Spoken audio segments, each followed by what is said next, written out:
नमस्कार दोस्तों, और मेरे चैनल काशित अनुराग पे आपका फिर से स्वागत है। आज बेसिकली हम ट्रांसमिशंस के बारे में बात करने वाले हैं, क्योंकि मेरे कुछ प्रीवियस वीडियोस में मेरे कुछ सब्सक्राइबर्स की रिक्वेस्ट आई थी कि वो जब गाड़ी खरीदने जाते हैं, क्योंकि आजकल क्या है ना, मार्केट में बहुत सारे ट्रांसमिशन के ऑप्शंस आपको अवेलेबल हैं।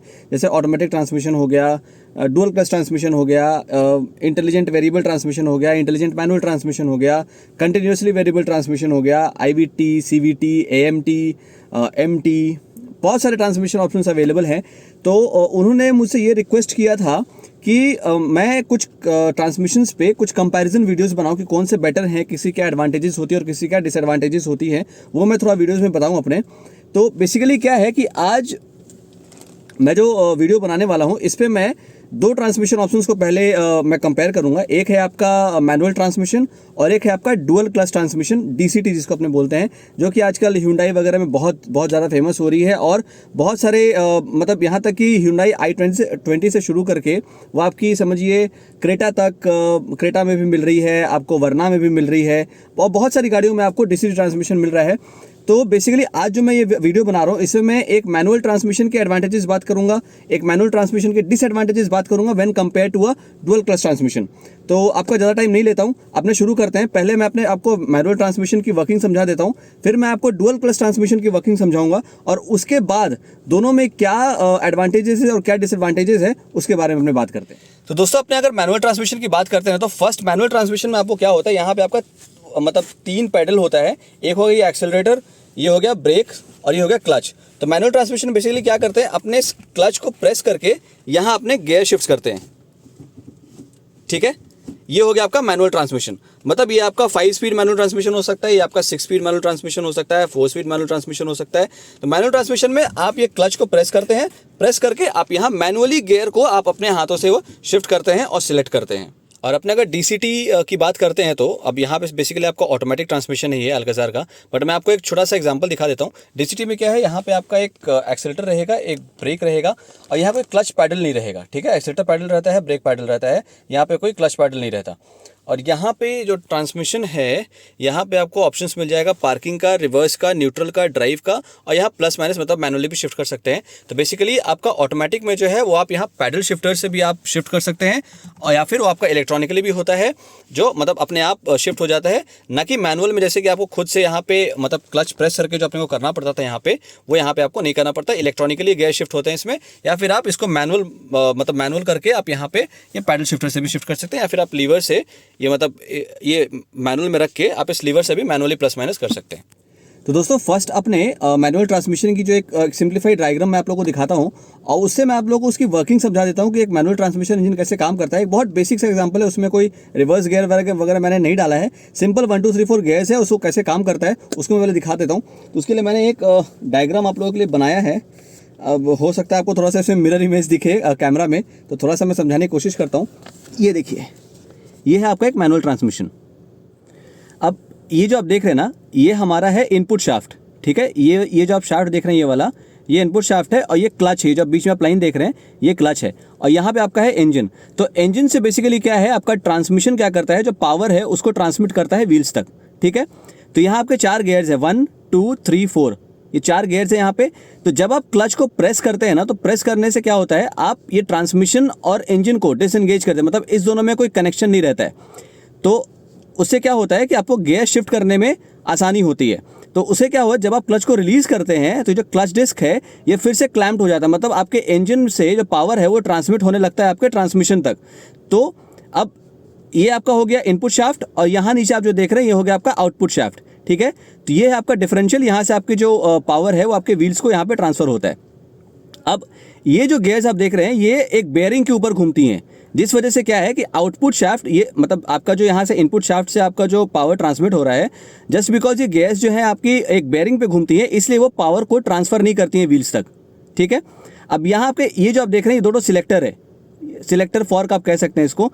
यहाँ पे छोटी सी गलती हो गई मेरे से, ये जो लाइन आप देख रहे हैं बीच में, ये बेसिकली इससे कनेक्टेड होगा।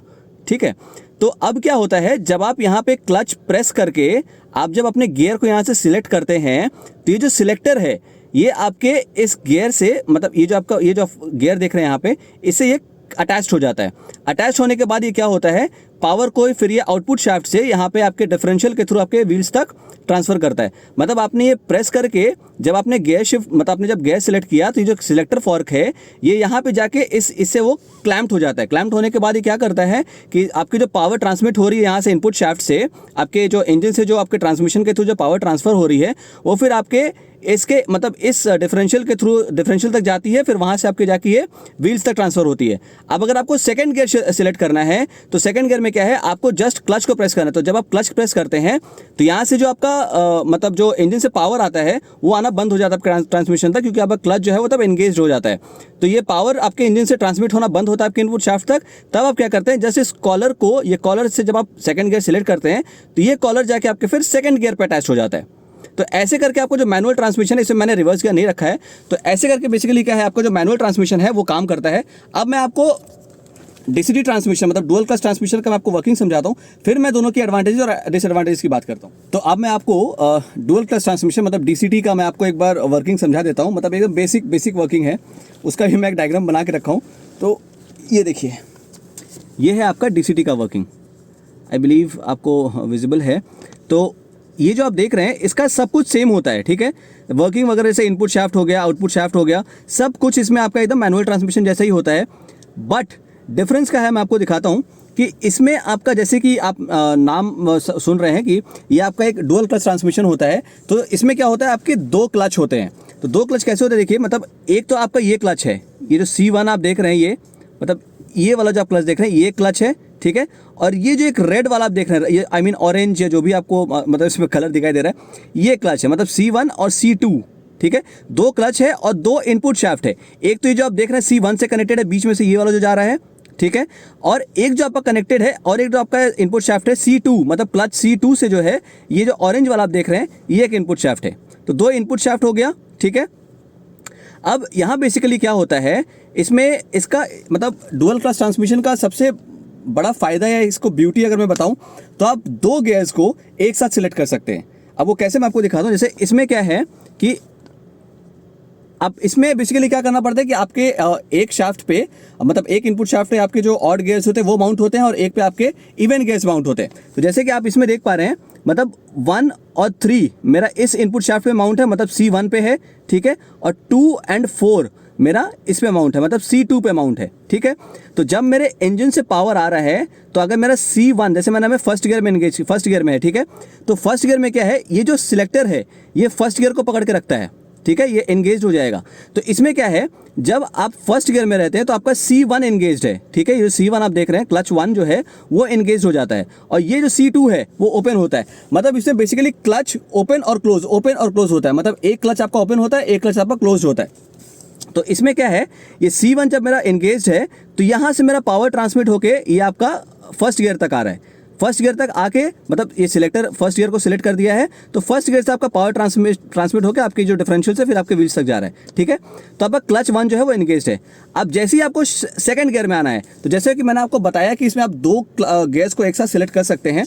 तो इसमें क्या होता है, ये सिलेक्टर जो है ये फर्स्ट को सिलेक्ट करके रखा हुआ है और ये सिलेक्टर फॉर्क जो है ये सेकंड को सिलेक्ट करके रखा हुआ है। बट आपका C1 एंगेज है तो आपके फर्स्ट गियर से आपका पावर जो है वो ट्रांसमिट हो रहा है। अब जैसे आपको फर्स्ट से सेकंड में शिफ्ट होना है, अब इसमें तो आपका मतलब मैनुअली तो आप शिफ्ट करते हैं नहीं, इसमें आपका इलेक्ट्रॉनिकली या पैडल शिफ्टर से शिफ्ट कर सकते हैं। तो इसमें बेसिकली क्या होता है, जब इसने फर्स्ट गियर को पकड़ा है और इसने सेकंड गियर को पकड़ा हुआ है, तो जैसे ही आपका अभी C1 एंगेज है कि ठीक है, आप फर्स्ट गियर पे है तो आपका C1 एंगेज है। जैसे ही आप सेकंड पे जाएंगे आपका C1 जो है वो ओपन हो जाएगा और क्लच 2 जो है वो एंगेज हो जाएगा।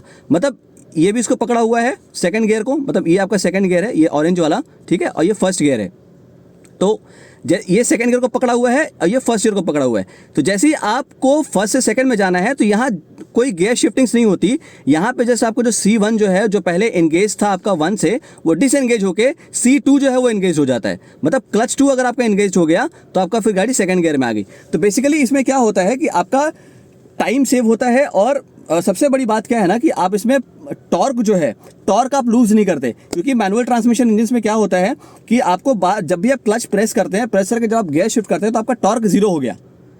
तो उसमें क्या है, लेकिन डुअल क्लच ट्रांसमिशन में जस्ट बिकॉज अब क्लच ऑन ऑफ होता है तो उसमें आपका जो टॉर्क है वो थ्रू आउट मेंटेन रहता है। आपका टॉर्क कभी मतलब बहुत डाउन नहीं होगा, क्योंकि क्या है कि आपका गियर आप शिफ्ट नहीं कर रहे इसमें जैसे आपका क्लच जो है वो C1 engage, C2 disengage, C2 engage, C1 disengage, मतलब एंगेज डिसएंगेज होता है। तो इसमें आप टॉर्क जो है वो आप लूज नहीं करते हैं ओवर द पीरियड, मतलब जब भी आपकी गियर शिफ्ट होती है। और ये जो स्विच है, जो शिफ्टिंग्स है, ये बहुत फास्ट है। तो ये तो मैंने आपको एक एडवांटेज बता दी DCT की। अब मैं आपको मैनुअल ट्रांसमिशन की क्या एडवांटेजेस है और DCT के क्या एडवांटेज और डिसएडवांटेजेस है मैं आपको बता देता हूँ करके, ताकि आपको और क्लियरली समझ में आ जाए। तो सबसे पहले अपने अगर मैनुअल ट्रांसमिशन के एडवांटेजेस की बात करते हैं ना, तो सबसे फर्स्ट एडवांटेज आपको मिलता है वो उसका वेट का मिलता है। मतलब एक मैनुअल ट्रांसमिशन जो गाड़ी का वेट होता है वो एक compare to a dual clutch transmission जो जिस गाड़ी में होता है उसका वेट से काफ़ी कम होता है। और ये डिफरेंस करीबन 1 से 150 kg तक का भी आता है हर गाड़ियों में। अगर आप ब्रोशर्स चेक करिएगा तो उससे क्या होता है, एक मैनुअल ट्रांसमिशन इंजन जिस गाड़ी में आता है, ट्रांसमिशन जिस गाड़ी में आता है, उसका वेट कंपैरेटिवली बहुत कम होता है compare to a dual clutch transmission car. तो इसमें बेसिकली क्या होता है ना, अगर आपकी वेट कम होती है तो आपकी गाड़ी की एक्सेलरेशन भी एनहांस्ड होती है, आपकी गाड़ी की मतलब जो ब्रेकिंग्स वगैरह होती है वो भी काफ़ी एनहांस्ड होगी, प्लस आपकी जो हैंडलिंग होगी वो भी काफ़ी एनहांस्ड होगी। क्योंकि अगर आपको एक ज़्यादा वेट की गाड़ी को अगर आपको मतलब हैंडल करना है, उसको अगर ज़्यादा कंट्रोल में रखना है, तो आपको फिर उसके लिए अलग इक्विपमेंट्स इंस्टॉल करने पड़ते हैं। जैसे कि आपका मतलब अगर अपने सस्पेंशन को स्टिफ कर दिए, एक स्टिफर सस्पेंशन हो गया, कैम्बर एंगल वगैरह अगर अपने चेंज कर दिए, तो फर्स्ट फ़ायदा आपको जो एक मैनुअल ट्रांसमिशन इंजन में मिलता है वो है एक वेट का। सेकंड फायदा की अपने अगर बात करते हैं तो कॉस्ट एंड कम्प्लेक्सिटी, जैसे मैंने आपको बताया, एक ही साथ में आ जाएगा। मतलब अगर आप एक मैनुअल ट्रांसमिशन की अगर आप एक सेम वेरिएंट की गाड़ी लेते हैं और उसी में अगर आप DCT लेते हैं तो करीबन आपका 1.5 से 1,80,000 का फर्क आता है। प्लस जो एक मैनुअल ट्रांसमिशन इंजन है, मैनुअल ट्रांसमिशन जो है वो काफ़ी मतलब सिंपल होता है डिज़ाइन में, whereas a dual clutch transmission जो होता है वो काफ़ी कम्प्लेक्स होता है डिज़ाइन में। फिर अगर अपने थर्ड पॉइंट की बात करते हैं तो ये सबसे मतलब अच्छा पॉइंट है, क्योंकि इसमें क्या है कि आपको जंप स्टार्ट का ऑप्शन मिलता है जो मैनुअल ट्रांसमिशन में मिलता है। जो अपने यहाँ पे क्या करते हैं कि कभी अगर बैटरी डाउन हो गया तो अपने क्या करते हैं कि अपने गाड़ी को सेकंड गियर में लगाते हैं, क्लच प्रेस करते हैं, पीछे से धक्का दिलवाते हैं और फिर अपने क्या करते हैं, अचानक से क्लच को रिलीज करके फिर अपने उसको प्रेस कर देते हैं। तो डेड बैटरी में भी गाड़ी अपनी क्या है जो स्टार्ट हो जाती है, जो ऑप्शन आपको DCT में नहीं मिलता है। फिर अपने अगर चौथी एडवांटेज की बात करते हैं, जो मुझे सबसे पसंद है एक मैनुअल ट्रांसमिशन में, वो है आपकी जो ड्राइव होती है ना वो काफ़ी एंगेजिंग होती है।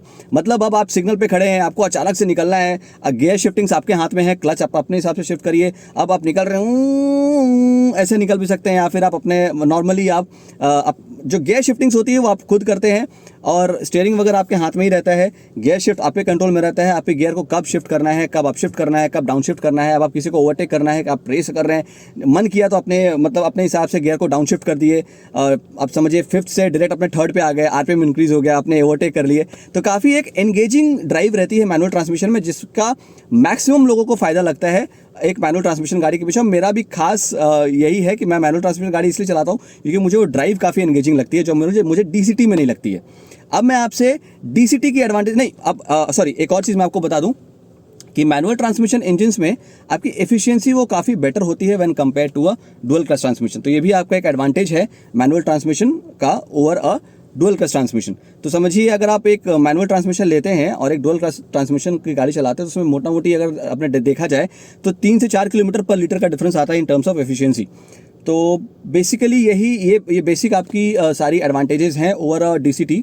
अब मैं DCT के कुछ एडवांटेजेस आप लोग को बता देता हूं तो उसे आपको और क्लियरली समझ में आ जाए। तो अपने अगर डुअल क्लच ट्रांसमिशन की एडवांटेजेस की बात करते हैं ना, तो जो सबसे फर्स्ट आपको जो पॉइंट मैं आपको बताऊंगा वो है, बहुत इंपॉर्टेंट पॉइंट है, वो है आपका कंटिन्यूस पावर आपको मिलते रहता है। आपका पावर या torque would be more specific, क्योंकि क्या है कि जब भी आप एक मैनुअल ट्रांसमिशन इंजन में जब भी आप क्लच को प्रेस करते हैं तो उस टाइम क्या होता है, आपकी गाड़ी एक्सेलरेट नहीं करती है। मतलब उस टाइम बेसिकली आप डी एक्सेलरेट करते हैं जब आप क्लच को प्रेस करते हैं, क्योंकि आपकी गाड़ी पे जो बाहर की फोर्सेज हो गए, जैसे एरोडायनेमिक ड्रैग हो गया, रोलिंग रेजिस्टेंस हो गई, ये सब आपकी गाड़ी पे काम करती है, जिस वजह से आपकी गाड़ी डी एक्सेलरेट करने लगती है।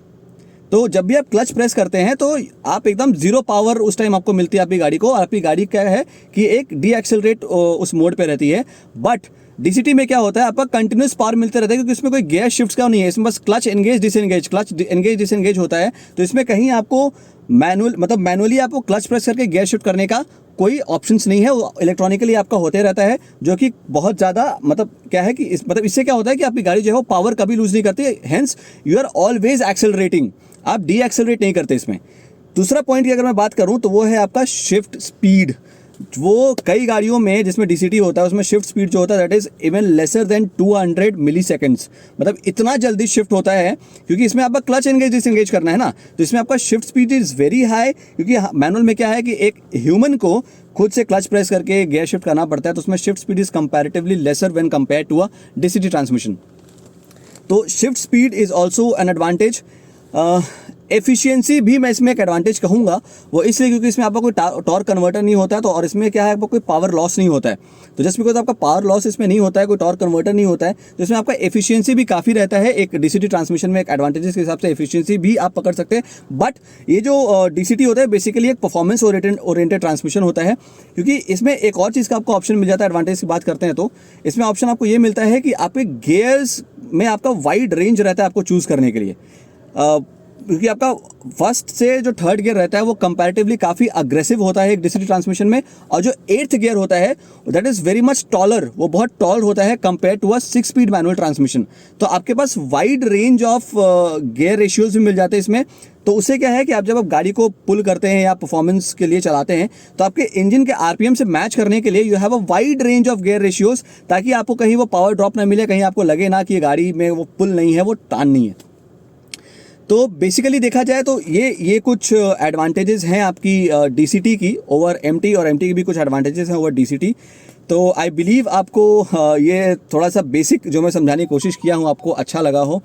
तो अगर आपको ये अच्छा लगा हो तो प्लीज़ मेरे चैनल को लाइक करिए, सब्सक्राइब करिए, और भी अगर आपके कुछ क्वेश्चंस हो तो प्लीज़ मुझे कमेंट बॉक्स में लिखिए। और अगर आपको लगता है कि मुझे और भी किसी टॉपिक के ऊपर वीडियोस बनाना चाहिए तो भी आप कमेंट बॉक्स में मेंशन करिए, मैं ज़रूर बनाऊंगा। मुझे पता है ये सब टॉपिक से बहुत सारे वीडियोस बने हुए हैं, बट अगर आप सब्सक्राइबर्स हैं हमारे, आपके अगर रिक्वेस्ट है तो मैं ज़रूर रखूँगा। तो thanks for watching my video. Comments ज़रूर शेयर करिएगा। Thank you, bye.